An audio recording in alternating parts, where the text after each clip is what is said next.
სიზმარში ვხედავ, რომ უფლის წინაშე ვდგავარ, უფალი ჩემ გვერდით დგას.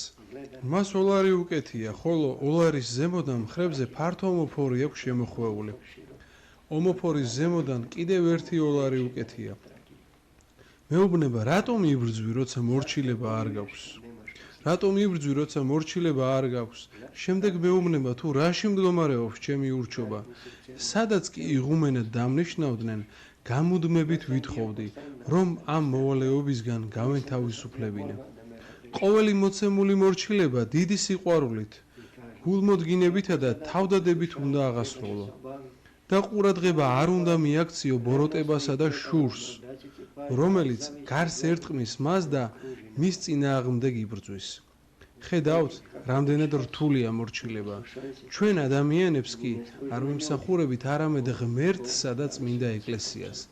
ეს იყო უფლისგან მოცემული მორჩილება. უფლის ამ შეგონების შემდეგ უბრალოდ შემეშინდა, მანამდე სამჯერ ვიყავი გათავისუფლებული მოვალეობიდან.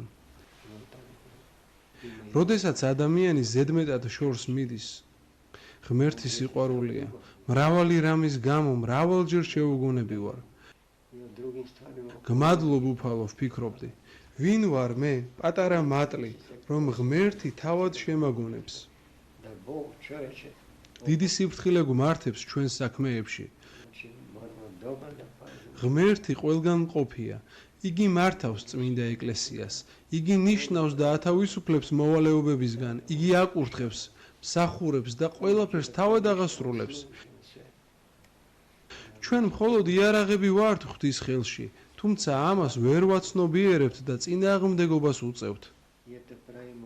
ჩვენ თვითონ ვქმნით უწესრიგობას და ამის საფასურსაც ვიხდით, არ გვსურს დამდავლება. საკუთარი თავის შეცოდებისა და ლოცვის მოპოვების შესახებ. იღუმენს ისედაც უამრავი საზრუნავი აქვს. ჩემთვის ეს ძალიან რთული იყო. როდესაც არ ვიყავ იღუმენი, საზრუნავიც ნაკლები მქონდა. მხოლოდ ჩემთვის მოცემულ მორჩილებაზე ვზრუნავდი. ბევრ რამეზე ფიქრი არ მიწევდა. ვაკეთებდი ჩემს საქმეებს და ღმერთს მადლობას ვწირავდი.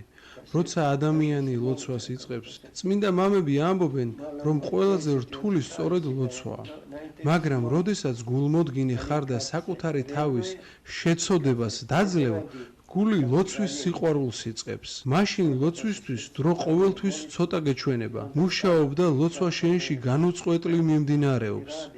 დიახ, ადრე ვფიქრობდი, ეს ადვილი იქნება. ადამიანი ლოცვისკენ ისე უნდა მიდიოდეს, თითქოს სიკვდილისკენ გარბის. ლოცვისას საკუთარი თავი არ უნდა შეიცოდო. სჯობს ლოცვისას მოკვდე, ვიდრე ჩვენ ყოველთვის ვფიქრობთ, მარტივად გავალ ფონს, მაგრამ ეს შეუძლებელია. ასე მარტივად არაფერი ხდება. ერთი საზრუნავი ერთ მხარეს გეკაჩება, მეორე მხარეს და ასე შემდეგ. იღუმენისთვის ლოცვა ძალიან რთულია. უსარგებლო აზრებისა და სწორ გზაზე მტკიცედ დგომის შესახებ. ადამიანს გონია, რომ თუ არ იფიქრებს მუდმივად, ვერაფერს მიაღწევს. სახლი, საჭიროებები, სამუშაო. ეშმაკი ნამდვილი პატარა გველია, იგი განუწყვეტლივ არეულობას ქმნის. იგი აზრს ჩაგაგონებს, მას შენ არ უყვარხარ. თუ ამ აზრს მიიღებ, ყველაფერი დასრულებულია. ის იმარჯვებს, შენ კი მარცხდები. ამიტომ გონებაში სიმდაბლე უნდა გქონდეს. ეს არის უმთავრესი. ქრისტიანული ცხოვრების მიზანი სრული სიმდაბლეა. თუ ქვეყანა და ყველაფერი დატოვეთ, მაგრამ სიმდაბლე ვერ შევიძინეთ, მაშინ მთავარ მიზანს აუცდით. მაშინ რატომ დავტოვეთ ყველაფერი? ყველაფერი დავკარგეთ. ცხოვრება ხანმოკლეა. ამ ხანმოკლე სიცოცხლეში უფლის შეწევნით უნდა ვიღვაწოთ. თავისუფლად ბოძებული მადლის შესახებ. ძალიან გაკვირვებული ვიყავი. ეპისკოპოსებში, მღვდლებსა და მონაზვნებში ვერ ვპოულობდი ადამიანს, რომელსაც თავისუფლად ბოძებული მადლი ჰქონდა. მადლი ასხივებს და მისი შეგრძნება შესაძლებელია. ზოგჯერ ეს მადლი ერისკაცებსაც აქვთ. იყო ერთი კაცი ბოსნიიდან, ქალაქ ბანია ლუკადან. ერთი ახალგაზრდა ხშირად მოდიოდა. იგი დიდი ხნის განმავლობაში იესოს ლოცვას აღასრულებდა. იგი ღმერთს ევედრებოდა. ჰყავდა მეგობარი, რომელიც დაქორწინებული იყო, ჰყავდა შვილები, ჰქონდა სამსახური და სხვა საზრუნავი. ის მანამდე დიდად ღვთისმოსავი არ ყოფილა, ვიდრე ამ ახალგაზრდამ არ დაიწყო მასთან საუბარი. თუ როგორ უნდა იყოს ადამიანი, კეთილი და განუწყვეტლი ვილოცოს. მან ასწავლა იესოს ლოცვა. მან კი ეს სწავლება მაშინვე მთელი გულით მიიღო. მან თავისი ცოლი, შვილები და საკუთარი თავი უფალს მიანდო. ერთ დღეს ორივენი ჩემთან მოვიდნენ. მეუბნება, მამაო, ლოცვა არ ვიცოდი. მან იესოს ლოცვა მასწავლა და მე იგი მთელი გულით მივიღე. უფალი ყველგან მყოფია და ყველაფერზე ზრუნავს. მეც ყველაფერს ჩემი სინდისის მიხედვით ვაკეთებ. ახლა ვგრძნობ, რომ ჩემი გული, ჩემი ნებისა და სურვილის გარეშე განუწყვეტლივ ლოცულობს. ეს ლოცვა სულ მესმის. მე ვუთხარი, რომ ასე გაგრძელდებოდა მანამ, სანამ მისი გონება რაიმე ამ ქვეყნიურით არ იქნებოდა დატყვევებული.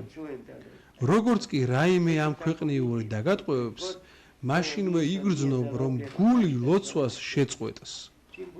შენი გული შენი ნების გარეშე ლოცულობს.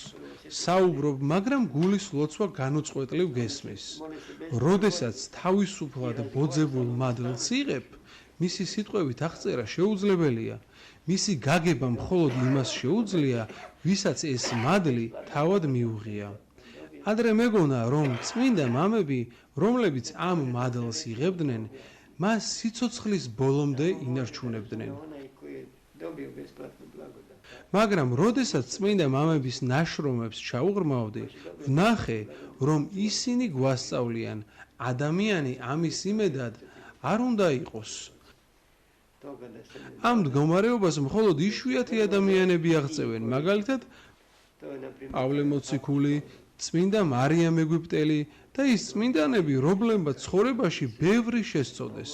როდესაც ისინი უფლისკენ მოიქცნენ, აღარც მარცხნივ გაუხედავთ და აღარც მარჯვნივ, მხოლოდ უფალს უმზერდნენ. მხოლოდ ასეთ ადამიანებს შეუძლიათ მადლის სიცოცხლის ბოლომდე შენარჩუნება. ჩვენ კი, ვისი გრძნობებიც ჯერ კიდევ ამ ქვეყანას არის მიჯაჭვული, ადვილად ვტყვევდებით და მადლს ვკარგავთ, თუმცა არა მთლიანად. მადლი ჩვენში რჩება, მაგრამ აღარ გვაქვს შეგრძნება, რომ გული თავისთავად ლოცულობს. ის სიხარული და მშვიდობა ქრება. დრო და დრო კვლავ მოდის ნუგეში, შემდეგ კი ისევ ბრძოლა იწყება. ეს მდგომარეობა მუდმივად იცვლება. მისი მუდმივად შენარჩუნების იმედი არ უნდა გქონდეს, მხოლოდ მაშინ შეგვიძლია გავიგოთ ანგელოზებისა და წმინდანების მდგომარეობა. როდესაც უფალი ადამიანს სულიწმინდით წარმართავს. ანგელოზებიც სულიწმინდით იმართებიან. როდესაც თავისუფლად ბოძებული მადლი მოქმედებს, ადამიანის სულიწმინდა წარმართავს. მაშინ ამ ქვეყნიური აზრები აღარ არსებობს. ამის გონებით წვდომა შეუძლებელია. იცი, ადრე როგორი იყავი, ბრაზდებოდი, ახლა კი გაბრაზება აღარ შეგიძლია. ვერც ერთი ადამიანი ვეღარ გაგაბრაზებს. თავადაც ვერ გაიგებ ეს როგორ მოხდა. შემდეგ კი ენით გამოუთქმელ სიხარულს იგრძნობ. განუწყვეტლივ ხარობთ. ამავე დროს ნებისმიერ წამს შეიძლება ატირდე, როდესაც ხედავ, რომ ჩვენი დაცემის გამო მთელი ქმნილება იტანჯება. შეგიძლია ყველაფრის გამოიტირო. ეს გამოუთქმელი სიხარული და მშვიდობაა. მაშინ ამ ქვეყნიური ბოროტება, უწმინდურება და სხვა მსგავსი რამ შენზე ვეღარ მოქმედებს. ამის ბოლომდე გაგება შეუძლებელია. ბუნებრივად ასე ხდება. მამაკაცი ქალისკენ მიელტვის, ქალი მამაკაცისკენ.